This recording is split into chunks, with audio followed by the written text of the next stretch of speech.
Yeah, I get it. My grandfather was the type. He didn't want anybody touching his yard but him. He didn't want anybody touching our cars but him. But well, when I got my car, I was with somebody. But my grandfather loved him because he knew how to he knew how to do all that stuff. So But it's funny though because me and my best friend were talking about this. I consider myself to be a man's man, but I'm not built like my dad and your granddad was. They were different type of men. They came up in different times. I ain't no punk, but they different. They just different. They can break apart a transmission, put it back together, and do all that old shit, right? They can do all those different things. I could do it if I wanted to, but my mom always told me, "Hey, you better make sure you get an education and a good job because you ain't good with your hands. So you're gonna definitely have to pay somebody to do this stuff for you, right?" And if I'm gonna be with a woman, she's gonna have to appreciate what I can bring to the table. yeah. Oh, trust my father. My father knew how to do all that stuff because of the father and the uncles that he had. But my father got bougie and he was definitely not about to be out there doing it himself. He was definitely gonna call somebody. Look, man, time is money. Time is money. I remember Yeah. when I lived in Nebraska. Have you ever heard of thunder snow? No. Okay. So you've seen a thunderstorm, right? Where there's lightning, Right. thunder, and all that. There's a phenomenon that happens in these cold states like Nebraska, North Dakota, and all that, and it's called thunder snow. So it's like a thunderstorm, but instead of rain, it's snow.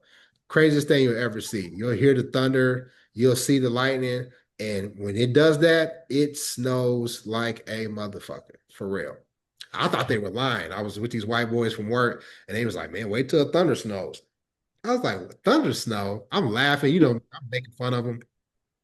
The news came on probably like a couple months later. They said we got thunder snow, probability of thunder snow tonight.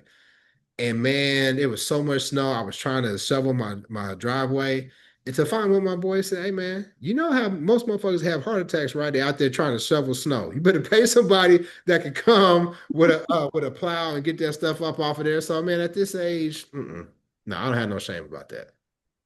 Yeah. Yeah. And you shouldn't. It's not necessary, especially when people get paid to do that type of stuff. So And on the flip side, you wouldn't want my mama or my aunties and them judging you if you can't fry chicken right or you can't make a pumpkin pie the way I like it or something. You would they would if they were to come and say you need to get rid of that girl because she can't cook, she can't do this, and I come over your house and she can't keep a clean house, because she don't clean to their standards or whatever. It wouldn't be fair for the women in my family to tell me to throw you away because you're gonna do stuff to their level. So we shouldn't do the same thing to these boys. right. But that happens the other way too. I remember I was dating one of my exes.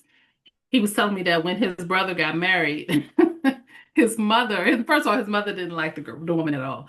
But she bought the woman a cookbook because she couldn't cook. Like her thing was like, how you gonna take care of my son and you can't even cook? So there are women who do that in, the opposite way, just like men. So Uh, it happens. I've said it to her face, so it's not like I'm, throwing her on Front Street. But my ex-wife wasn't the best cook. Okay. I remember complaining about that to my mom while mom was still alive. You know what my mom told me? She said, "If you love that girl, you better learn to love how she cooks." And I dealt with it. Yeah. Love her, you better learn to love how she cooks.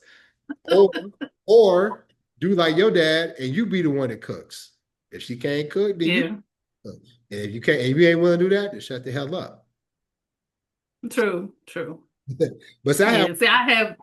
my mama wasn't playing those games. She wasn't trying to come between me and my brothers and the women that we were in relationships. Like there were some times where she was like, "I don't think that's the right girl for you," but she wasn't that type of mom to be overbearing and try to, like, well, if I get in the car, I'm right in the front seat. My mom was the one that was like, "I'll get in the back seat." She wasn't because she wanted her sons to be happy.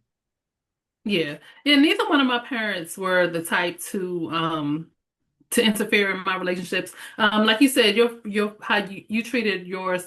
your daughter's boyfriends how you would want somebody to treat your son. My father was never the type to disrespect the guy that I brought. I could always tell if he liked the guy or if he didn't, but he was never disrespectful. But I actually didn't hear this story until until after he passed about how one of my exes came past the house looking for me and we weren't together at the time, and heard how my father had words with him, and it took me by surprise because again, my father has never been like that. But I guess he never had to because I was always sensible with the guys that I brought around, so